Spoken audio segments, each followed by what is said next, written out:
नमस्कार, प्रणाम। मेरा नाम है राम, लेकर हाजिर हूं ताल ठोक के। मध्य प्रदेश की मोहन सरकार ने नई आबकारी नीति जारी की है, जिसके मुताबिक 1 अप्रैल से धार्मिक शहरों में शराबबंदी लागू हो जाएगी। मतलब मध्य प्रदेश के 19 पवित्र शहरों और ग्राम पंचायतों में 1 अप्रैल से शराब की दुकानें बंद हो जाएंगी। आपको ये बताते चलें कि जिन शहरों में शराबबंदी लागू होगी, वहां पहले से चलाई जा रही वाइन शॉप शिफ्ट नहीं की जाएंगी। बंद मतलब बंद। मोहन सरकार ने शराब आउटलेट के नए लाइसेंस के लिए भी नियम काफी कड़े कर दिए हैं। इसके मुताबिक शराब दुकानों के लिए लाइसेंस लेने वाले ठेकेदारों को बैंक गारंटी सिर्फ ई बैंक गारंटी के रूप में ही मिलेगी। साथ ही रेस्टोरेंट और बार में भी जगह बढ़ाने के लिए एक्स्ट्रा चार्ज देना पड़ेगा। एमपी सरकार की नई शराब नीति से जहां सनातनी खुश हैं, वहीं शराब के ठेकेदारों में बेचैनी दिखाई दे रही है। ऐसे में बड़ा सवाल यह है कि एमपी में धाम में जाम पर पाबंदी से आखिर कौन परेशान है? धार्मिक शहरों में शराबबंदी से नींद हराम आखिर किसकी है? और सनातन के हित में फैसला फिर किस बात का हो रहा है हो हल्ला? इस मुद्दे पर ताल ठोक कर करेंगे बड़ी बहस। अपने मेहमानों से पूछेंगे सवाल। हमारे साथ कुछ विशेष मेहमान हैं, उनका परिचय आपसे करा दें। पंकज चतुर्वेदी जी इस वक्त हमारे साथ हैं, प्रवक्ता बीजेपी के। मुकेश नायक, प्रवक्ता कांग्रेस के। हाजी रंगरेज हमारे साथ हैं, प्रवक्ता हैं एआईएमआईएम के। श्रीराज नायर कुछ देर के बाद हमें ज्वाइन करेंगे। हमारे साथ इस वक्त आचार्य विवेक विराट मुदगल जी हैं, धर्मगुरु है, बहुत बहुत स्वागत है। और समाजवादी पार्टी के प्रवक्ता फराज किदवई साहब इस वक्त हमारे साथ हैं। चर्चा की शुरुआत करेंगे, लेकिन पहले देखते हैं एक छोटी सी रिपोर्ट।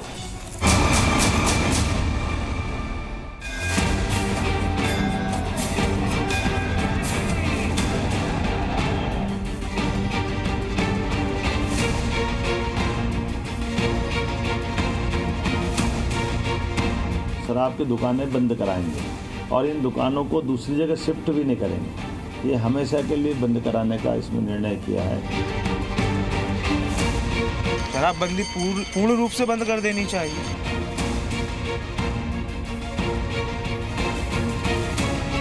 ये धार्मिक स्थलों पे शराबबंदी कर रहे हैं, तो ये तो बहुत अच्छा निर्णय लिया है सरकार ने। बिल्कुल राम राज्य जैसा ही हो रहा है धीरे धीरे। और हमारे मोहन जी मध्य प्रदेश को तो राम राज्य करके ही रहेंगे, हमें उम्मीद है।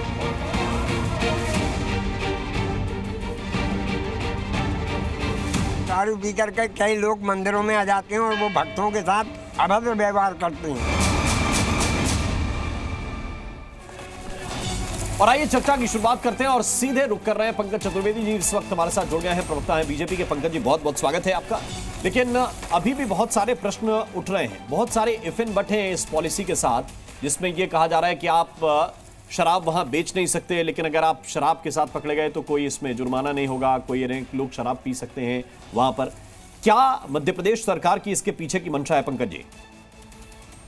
देखिए राम, मध्य प्रदेश में सरकार की बहुत लंबे समय से कोशिश है कि हमको पूर्ण नशाबंदी की ओर जाना है। और पूर्ण नशाबंदी करने के लिए जिस प्रकार के सामाजिक वातावरण की आवश्यकता, उसकी दिशा में सरकार की पहल है। माननीय मुख्यमंत्री जी के पास बहुत सारे सामाजिक वर्गों से आग्रह था कि मध्य प्रदेश में मेरी आवाज आ रही है? जी जी बिल्कुल क्लियर आ रही, बोलिए। राम, मेरी आवाज आ रही है आपको? बिल्कुल मेरी आवाज आ रही है राम आपको? आ रही है पंकज जी, बोलिए, आप बोलिए। देखिए, मैं ये आग्रह कर रहा था कि माननीय मुख्यमंत्री जी के पास इस प्रकार का फीडबैक था और हमारे बहुत सारे इन धार्मिक क्षेत्रों से जुड़े जो लोग थे, विशेषकर धर्मगुरु और अन्य लोग जिनका धर्म और विद्वत्ता में जिनकी रुचि और अधिकार है, उन सबका आग्रह था कि इस प्रकार के प्रयास होने चाहिए। इसीलिए माननीय मुख्यमंत्री जी ने कोशिश करी है, मोहन यादव जी ने, कि मध्य प्रदेश में जो धार्मिक शहर हैं, तो कुछ 16 बड़े शहर और एक पंचायत मिलाकर ऐसे स्थानों पर पूर्ण शराबबंदी की प्रक्रिया प्रारंभ करी है। इन स्थानों पर शराब की दुकानें नहीं होंगी।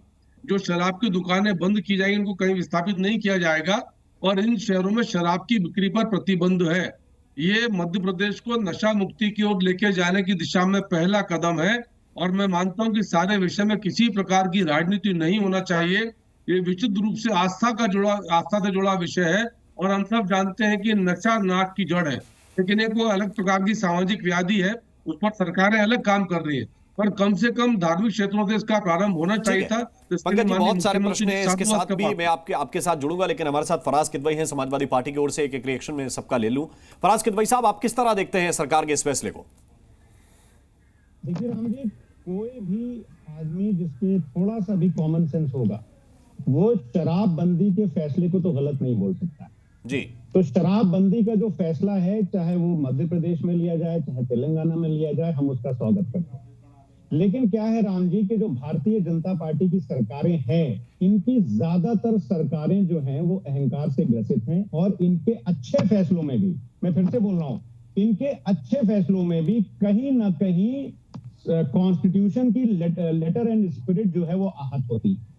अब मैं आपको बताता हूं कि जो मान लीजिए शराबबंदी का ही फैसला है या और जो इनके कुछ फैसले आते हैं, उनमें क्या सर्व समाज का ख्याल रखा जाता है?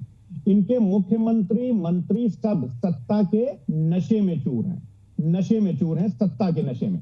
जिगर मुरादाबादी ने दो बड़ी अच्छी लाइनें लिखी हैं भारतीय जनता पार्टी, उन्होंने इनके ऊपर तो नहीं लिखी है, बट मैं रिलेट कर रहा हूं भारतीय जनता पार्टी से कि कोई मस्त है तो कोई मस्त है, कोई तिश्न लब, तो किसी के हाथ में जाम है, मगर इस पे कोई करे भी क्या, ये तो मैं कदे का निजाम है।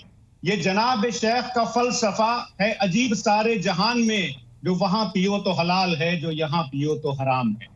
देखिए राम जी, मैं फिर से बोल रहा हूं कि शराबबंदी का जो फैसला है उसका हम स्वागत करते हैं, लेकिन कॉन्स्टिट्यूशन का आर्टिकल 47 क्या बोलता है? मेरे हाथ में संविधान है, और आर्टिकल 47 बोलता है the state shall endeavour to bring about the prohibition of consumption of intoxicating drinks and of drugs which are injurious to health. जी, तो मेरा ये सवाल है कि अगर आप रिलीजियस ग्राउंड भी ले रहे हैं शराबबंदी में, एक तो शराबबंदी अगर करनी है तो यूनिफॉर्म होनी चाहिए, लेकिन अगर आप रिलीजियस ग्राउंड भी ले रहे हैं तो तब भी ये संविधान के आर्टिकल 15 के लेटर एंड स्पिरिट के खिलाफ है।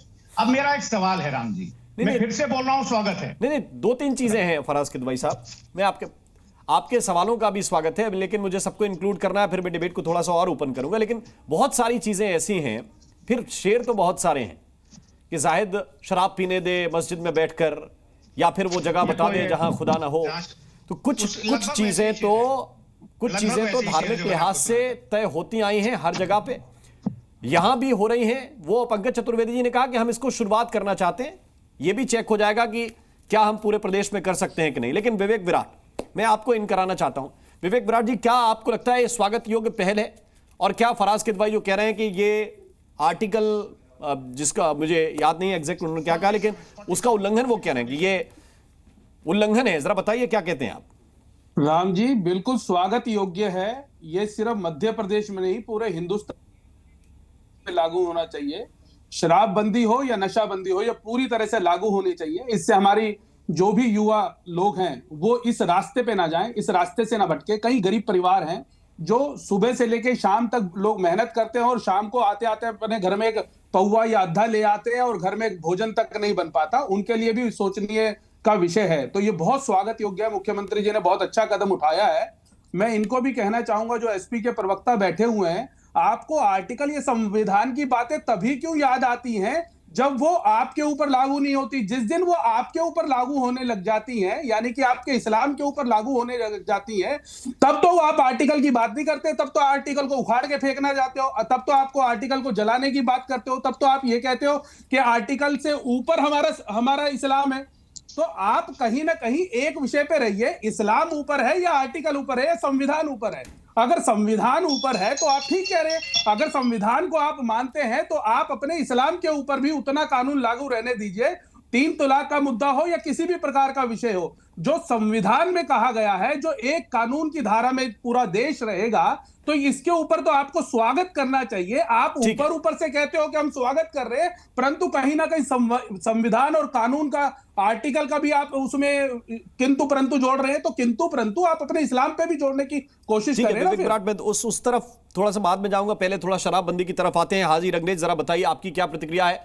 ये 19 धार्मिक शहर जहां पर शराब बंद कर रही है मध्य प्रदेश की सरकार, उसके लिए बाकायदा नियम कायदे जारी कर दिए गए हैं, क्या कहेंगे आप? देखिए, मेरा कहना यही है कि ये जितना भी ये काम करने का काम है केंद्र सरकार को करना चाहिए। और आप एक राज्य की बात कर रहे हैं, भाजपा के पास तो कई राज्य हैं, सब जगह बंद करिए, पूर्ण रूप से बंद करिए। जब आज बिहार में आपने कहा कि वहाँ पर शराबबंदी है, वहाँ पर जब भी शराब मिलती है, गुजरात में शराबबंदी है, वहाँ पर तब भी जो है महंगे रेटों में लोग लेकर शराब पीते हैं। तो ये किसी तरीके से ये सफल नहीं होने वाला, क्योंकि जब तक केंद्र सरकार पूरे देश में अगर ये ऐसा कानून लाकर अगर रोक लगा दे तो सारा समस्या ही खत्म हो जाएगी। मगर वो भी नहीं चाहती पूरे देश, क्योंकि इससे कई सारा रेवेन्यू हमारे पास आता है। तो इसलिए इस तरीके की, ये देखिए कल ये स्टैंड चेंज कर देंगे मुख्यमंत्री वहाँ के, कल वो वापस ले लेंगे। तो इस तरीके की बातें करना ये सब कुछ ठीक नहीं लगता मुझे। जो आपने मुद्दे लेकर आए थे लोगों के लिए, उन मुद्दों पर काम करिए, विकास के मुद्दों पर बात करिए।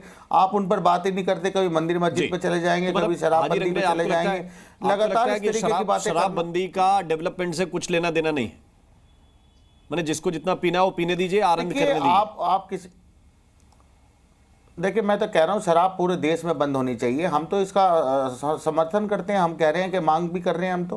पूरे देश में मोदी जी जिस तरीके से जब नोटबंदी कर सकते हैं, लॉकडाउन लगा सकते हैं, तो इसी तरीके से आए एक दिन और आकर ऐलान कर दे पूरे देश में शराबबंदी। ठीक है, आप कह रहे हैं कि पूरे देश में सारी समस्या का हल हो जाएगा। एमआईएम को हमारे साथ श्रीराम नायर बीएचपी के प्रवक्ता इस वक्त जुड़ गए हैं और एनसीपी के अध्यक्ष जुबैर मेमन भी हम साथ हैं उनके। ठीक है, मैं दोनों का एक एक रिएक्शन ले लूं, फिर पंकज जी से कई सवाल मुझे पूछने हैं। लेकिन जुबैर मेमन जरा बताइए, आप क्या कहेंगे शराबबंदी के फैसले पर? 19 धार्मिक शहर जहां पर धार्मिक आस्था लोगों की जुड़ी हुई है, वहां पर शराब को प्रतिबंधित किया गया है। जी बिल्कुल, बहुत अच्छा फैसला है। शराब एक ऐसी चीज है जो हर तरीके के जुर्म की बुनियाद है। जो जुर्म देश में होते हैं या दुनिया में होता है, उसकी बुनियाद ही शराब है। और ये साइंटिफिकली प्रूव्ड है, ये कोई मेरी धार्मिक किताब या उसकी धार्मिक किताब के अनुवाद पे नहीं है, ये साइंटिफिकली प्रूव्ड है कि शराब बड़े बड़े जुर्मों की बुनियाद बनी है इस देश में और दुनिया में। तो इस तरीके के हर फैसले का हम स्वागत ही करते हैं, पर सिर्फ धार्मिक स्थलों पे हमको सीमित नहीं रहना है। जिस तरीके से इसके पहले के जो प्रवक्ता थे ओवैसी के साहब के पार्टी के, तो हम उसको समर्थन करते हैं कि पूरे देश के अंदर शराबबंदी का ऐलान कर देना चाहिए।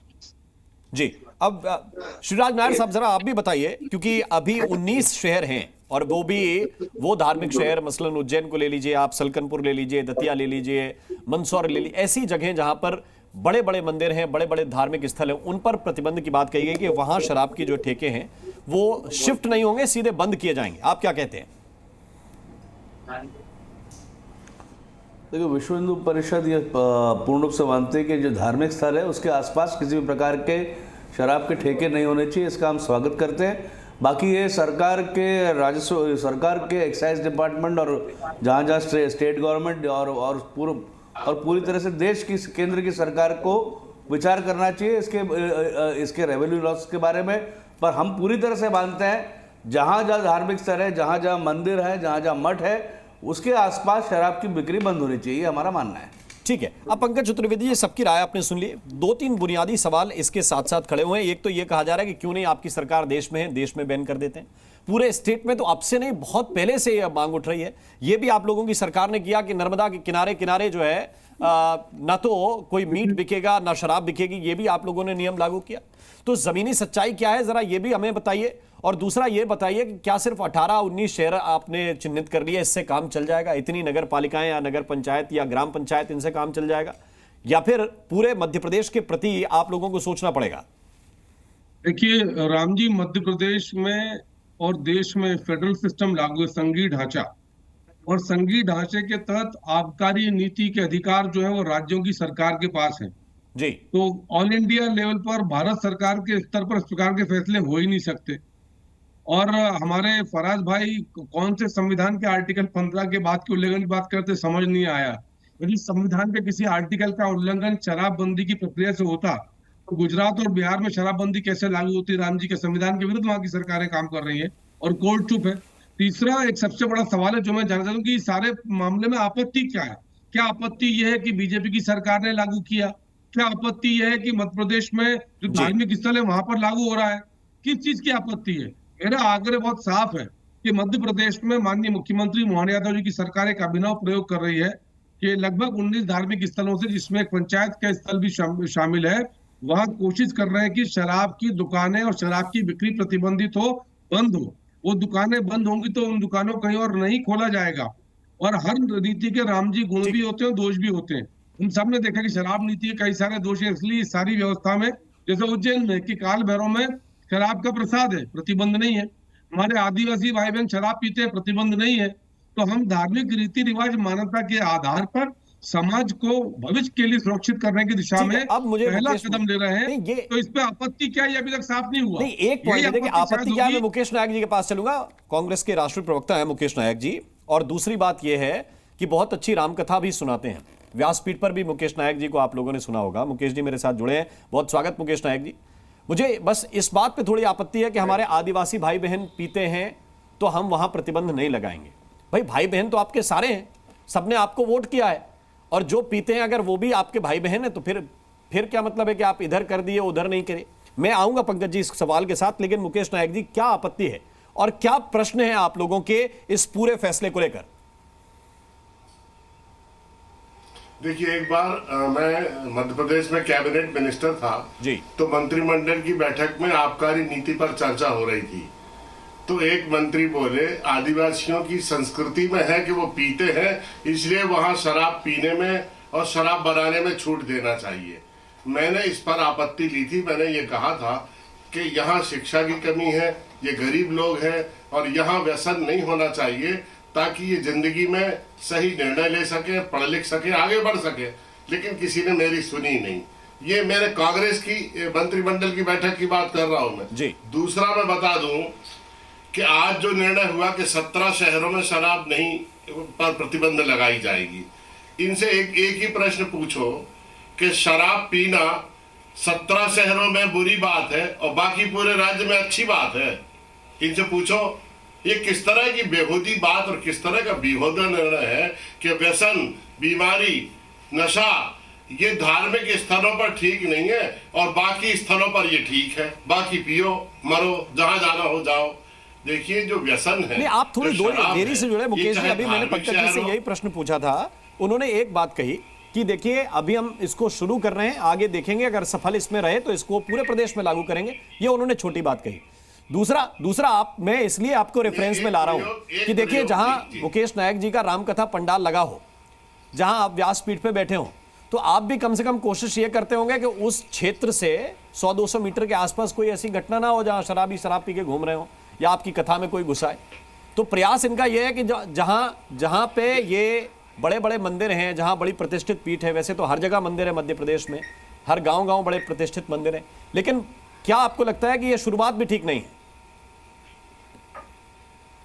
देखिए जहां राम कथा होती है उस पंडाल में स्वस्फूर्त ऐसा अनुशासन होता है, ऐसा डिवाइन एटमॉस्फेयर होता है कि कोई नहीं पीता जी। महाकाल के मंदिर उसके आसपास ऐसा डिवाइन एटमॉस्फेयर होता है, ऐसी धार्मिकता और ऐसा भाव और अनुराग प्रगाढ़ होता है कि वहां लोग नहीं पीते हैं। ठीक है, आप विश्वास मानिए। जहां तक पीने और नहीं पीने का सवाल है, आप गुजरात में तो प्रयोग हुआ शराबबंदी का, रात में 2 बजे भाई 2 बजे रात में कोई शराब मांगे तो 1 मिनट में उपलब्ध है। गुजरात के ऐसे गांव हैं जहां पानी लेने 2-2, 2.5 किलोमीटर जाना पड़ता है और शराब मांगो तो 1 मिनट में मिल जाती। और ऐसे ही बिहार का हाल है।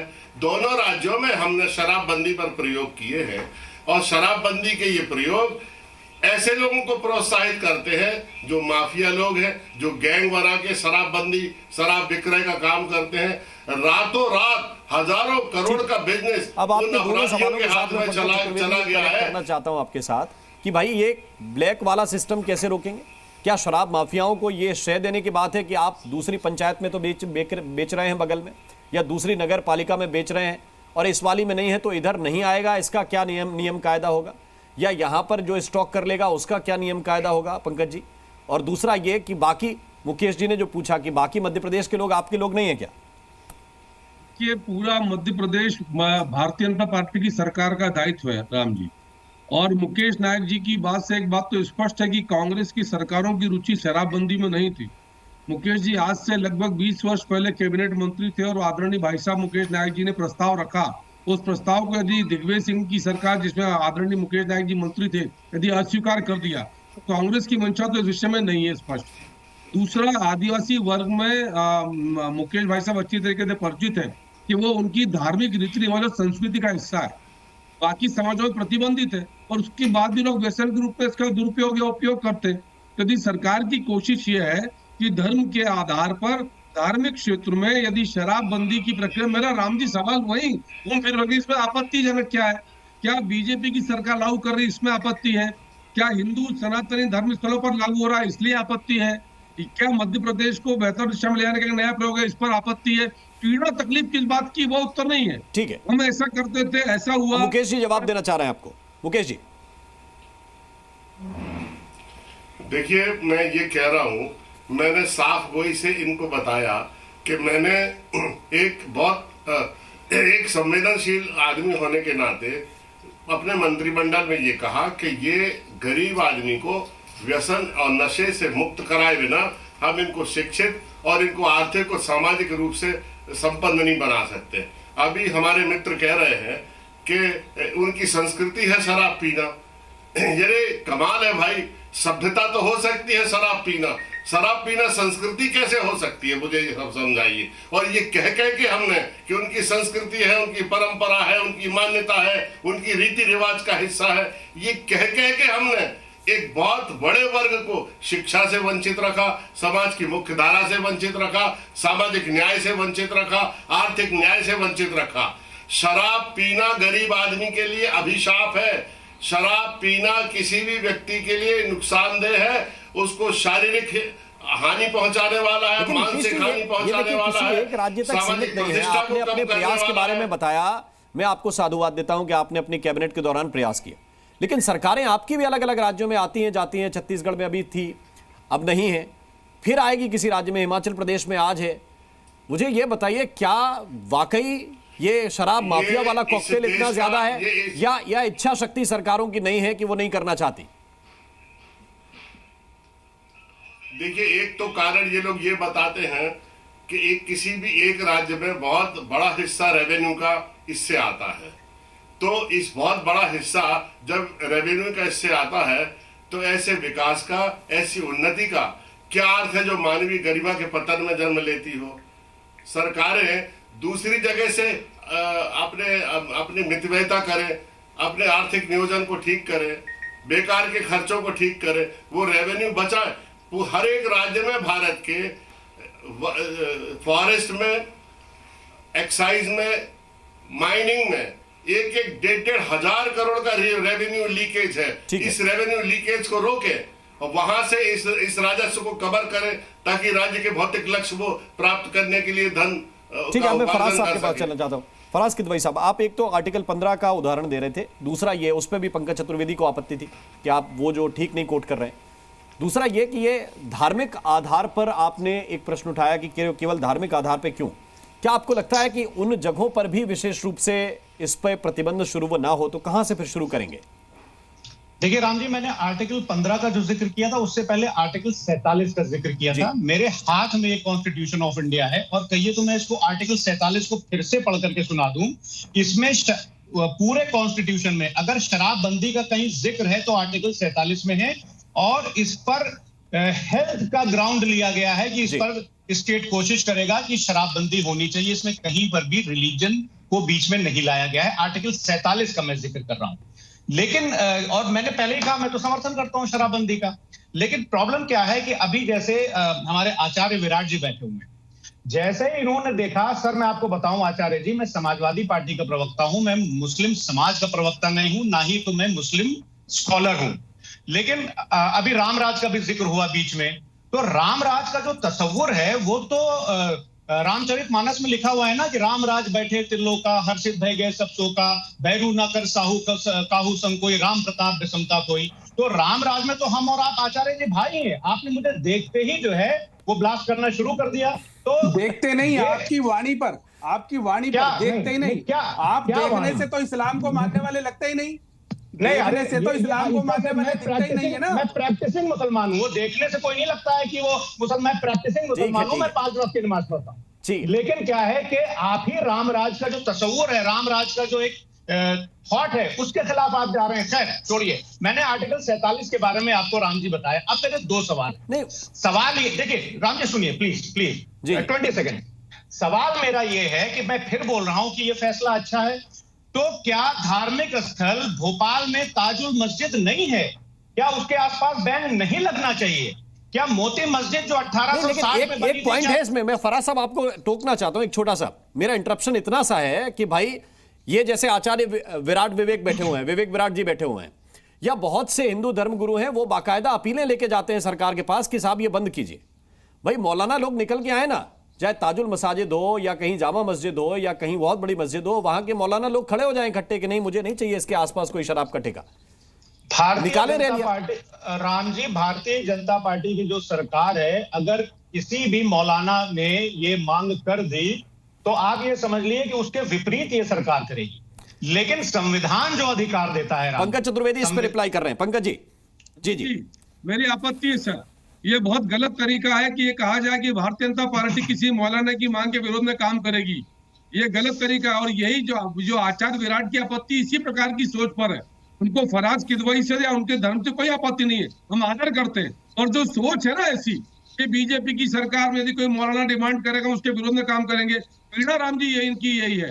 इनकी आपत्ति सिर्फ इसी बात को लेकर है कि धर्मस्थल और सनातनी धर्मस्थल के आसपास क्यों, अरे आप आओ ना डिमांड लेकर, हमारे लिए सबका साथ सबका विकास का प्रयास, आपको तुष्टिकरण किया। तुष्टिकरण छोड़ो, ये हिंदू मुसलमान के चश्मे से डराना बंद करो, मुसलमान भाइयों को। क्विक थोड़ा समय सीमित में। राम जी चलिए, मैं आपके इतने बड़े चैनल के माध्यम से जिसको करोड़ों लोग देखते हैं, in presence of mister Pankaj Chaturvedi ji, मैं ये मांग करता हूं कि जो मस्जिदें हैं या जो बड़ी इबादत गाहें हैं या हजरत ख्वाजा कुतुबुद्दीन मौदूद चिश्ती के आसपास, अरे सर सुनिए सर प्लीज, धर्मगुरु है, अभी धर्मगुरु की बात हो रही है, क्लियर बात हुई। बोलो ना भोपाल के आपके जो धर्म, अरे मैं भारत के, ठीक है, भारत के एक नागरिक होने के नाते मैं ये मांग कर रहा हूं। देखो ये पॉइंट में जुबैर मेमन के पास लेकर जाना चाहता हूं कि जुबैर मेमन, ये बड़ी मांग, ये केवल भोपाल का मसला नहीं या किसी स्टेट का मसला नहीं, ये क्यों नहीं मुस्लिम धर्मगुरु मांग उठाते हैं कि नहीं साहब यहाँ पे हमारे लड़के खराब हो रहे हैं, जैसे आपने बताया कि ये बहुत बुरी बुराई की जड़ है, तो क्यों नहीं ये मांग उठाई जाती है आप लोगों की तरफ से? क्या मांग उठाना चाह रहे हैं, मैं समझा नहीं। कि शराब बंद कराएं हमारे कम से कम मस्जिद के इलाके में, जहां पे बड़ी मस्जिद है, हजारों लोग जुटते हैं नमाज अबाज के लिए, उसके लिए कम से कम बहुत सारे लोग जाएं आपके लोग और कहें सरकारों से अलग अलग, यहाँ कांग्रेस की सरकार है दूसरे राज्यों में, उनसे पूछें। जानकारी के लिए बता दूं जी, साल में 3 बार रमजान ईद, बकरी ईद और ईद मिलाद के वक्त में 3 ईदें होती है, रजिस्टर्ड छुट्टियां होती है, नेशनल हॉलीडे, और हर शहर जिले के अंदर कलेक्टर को निवेदन दिया जाता है मुस्लिम समाज के धर्म गुरु और संगठनों द्वारा, ये कम से कम ये 3 दिन तो आप शराब मुक्ति करा दीजिए। अब इससे ज्यादा आगे आपकी क्या चाहिए आपको? नहीं, मैं ये तो कह रहा हूं कि इस पे मुखरता क्यों नहीं आती? देखिए, आपको सीए पे एतराज था, आप लोगों ने किया, बड़े बड़े प्रोटेस्ट किए, कई और मौके ऐसे हैं, मैं सबको याद नहीं दिलाना चाहता, लेकिन क्यों नहीं शराब के मसले पे मुखरता आती है? मेरा बस इतना सा पॉइंट है। जी, इसमें दिक्कत ये है कॉन्स्टिट्यूशनल कि अगर कोई मेरा हिंदू भाई शराब पीना चाहता है, हाँ, उसके घर में बैठ करके, तो मैं एज अ इस्लाम की तरफ से मुझे पाबंदी है कि मैं उसको रोक नहीं सकता हूँ शराब पीने से। अरे भाई, सरकार से डिमांड करनी है, आपको किसी हिंदू भाई से क्या लेना देना है? ये मेरा धर्म है, मैं उसको समझाऊंगा कि भाई तू शराब पी रहा है, इससे तेरा नुकसान होगा जी, पर मैं उसे जबरदस्ती रोक नहीं सकता हूँ। ये इस्लाम मुझे नहीं सिखाता, ठीक है, और ना संविधान मुझे इजाजत देता है। अच्छा, ना मुझे इस्लाम सिखाता है, ना मुझे संविधान इजाजत। मैं मुकेश नायक के पास जाना चाहता हूं। मुकेश नायक, मुझे ये बताइए, सारे मुद्दों पे मुखरता है, इस पे इतने डाइल्यूट क्यों रहते हैं लोग? इतने इत्मीनान से क्यों रहते हैं कि सरकार कर देगी तो ठीक है, हम मान लेंगे, और नहीं करेगी तो कोई बात नहीं? बिल्कुल ही नहीं। मुकेश जी, होगा, सरकार बोलेगी कि जबरदस्ती हिंदू भाइयों को शराब पिलाई जाएगी तो हम उस पर आंदोलन करेंगे।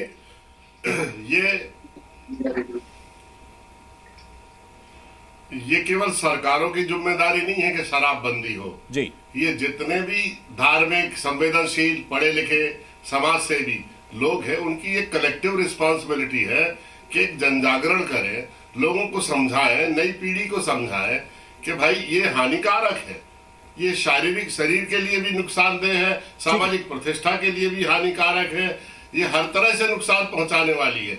जितने ज्यादा से ज्यादा, लेकिन शुजात नायर जी, ये इससे मानते हैं शराब उसके केंद्र में हर चीज पे लिख के आता है, बड़ी बड़ी चेतावनी की ये तो बहुत हानिकारक है, आपके फेफड़े जला देगी, ये आपको कैंसर कर देगी, लोग मानते कहाँ हैं? क्या तरीका है इसका श्रीराज जी? नहीं, अभी का जो टॉपिक है, अभी का विषय जो है, धार्मिक स्थलों के आसपास शराब की बिक्री बंद होनी चाहिए या नहीं, इसमें विश्व हिंदू परिषद पूर्ण रूप से मानता है शराब की बिक्री सभी धार्मिक स्थलों के आसपास बंद होनी चाहिए। दूसरी ओर अगर हम सब जानते हैं शराब पीने के परिणाम समाज में जो क्राइम की घटना होती है, जो भी उसकी वजह से जो परिवारों में तनाव पैदा होता है, शराब ने बहुत परिवार उजाड़े हैं, इसमें कोई संदेह नहीं है। परंतु ये बंद करेगा कौन? यहाँ पे अभी हम मुस्लिम मौलाना बैठे हैं, गुजरात के अंदर संपूर्ण रूप से शराबबंदी है, पर वहाँ के सबसे बड़े बुटलेगर अब्दुल लतीफ थे।